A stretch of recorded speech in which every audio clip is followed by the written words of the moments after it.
What's up, ladies and gentlemen? I'm Aaron Nix. This is the Wrestle YouTube channel, and this is Smackdown in 3 minutes. Let's get a counter on the screen. Let's get it cracking. Smackdown opens very quickly and very succinctly. They've made a big deal out of this Smackdown. The main event is going to be a Hell in a Cell match, but first, Rey Mysterio needs to come down, and he's basically out here saying, "I need to do this for my family. You killed my son, and now I'm going to kill you, Roman Reigns." And then Roman Reigns comes down and goes, "Not bothered, bruv. Not bothered." Little bit back and forth, little promo time. See you later for the main event.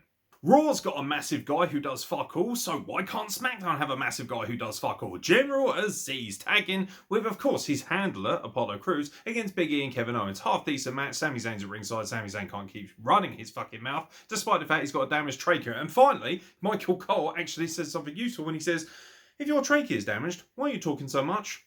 Ahoy!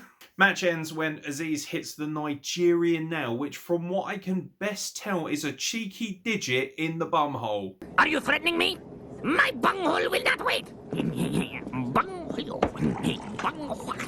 Yo, General Aziz, you fucking suck, mate.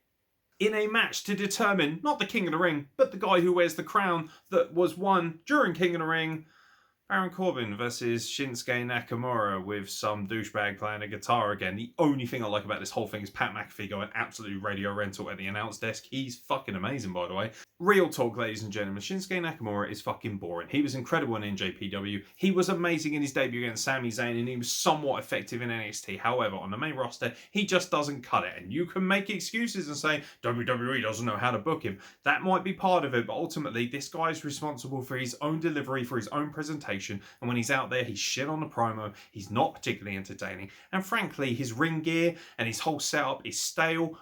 Nakamura is going to have to change things up real quick. And I'll tell you why. Because he's gone from wrestling AJ Styles in the Tokyo Dome to wrestling a guy who looks like he raped a possum and threw it over his shoulder for his ring gear. What the hell was that?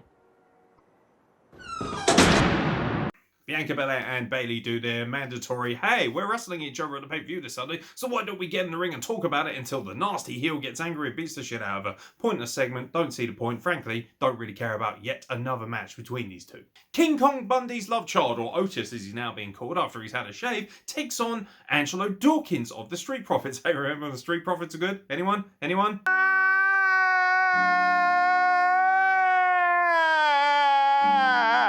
This is actually a good match. It doesn't last long enough, though. Of course, the Alpha Academy is going to get involved with Chad Gable. Then they just wreck shop and they beat the absolute fuck out of him. It looked great. It was fantastic, but I can't help but feel that everyone involved in this should be doing more than what they're doing right now. And it's great that they're wrestling each other, but it feels like a waste as far as I'm concerned. Right before we get our historic main event, Cesaro pushes Seth Rollins out of his chair. And in your main event, Roman Reigns defends the Universal Championship against Rey Mysterio in a Hell in a Cell match on SmackDown. The first time in history. Yeah, pretty good to be fair, lads. Really, really good. Excellent match. Can't really complain. One thing I do have a massive critique about, though. I get that Roman Reigns is much bigger. I get that he's a destroyer. I get that it's going to take something really special, really monumental to knock him off. And obviously, we never thought at any point that Rey Mysterio was really going to have a chance in this match. However, he took some stupid over-the-top moves. He took a toolbox to the face. He took multiple shots with the chair wrapped around his neck to the steel post and everything under the sun. He even speared himself through a table and he just gets right back up and chokes out Rey Mysterio like nothing happened.